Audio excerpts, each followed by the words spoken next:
চট্টগ্রামের হাটহাজারী উপজেলা পরিষদের উদ্যোগে হাটহাজারীত সাম্প্রদায়িক সম্প্রীতি সংক্রান্ত এক মত বিনিময় সভা অনুষ্ঠিত হইয়া আজকে সকালবেলা এই মত বিনিময় সভাত সমাজের বিভিন্ন স্তরের মানুষ সকল প্রশাসনের বিভিন্ন স্তরের কর্মকর্তাসকল সহ বিভিন্ন সংগঠনের নেতাকর্মী সকল উপস্থিত আছিল।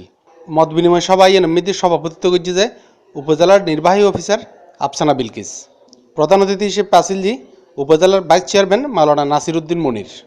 এছাড়াও হাটহাজারী মডেল থানার ওসি বেলাল উদ্দিন জাহাঙ্গীর সহ বিভিন্ন স্তরের নেতাকর্মী সকল উপস্থিত আছিল। সভামেদি সাম্প্রদায়িক সম্প্রীতি রক্ষা করিবার লাই উপজেলা নির্বাহী কর্মকর্তা বিয়াগুনুর সহযোগিতা চাই। ফেসবুক স্ট্যাটাসের ভূমিকা রয়েছে অবশ্যই এখনকার যুগে। C+ news desk.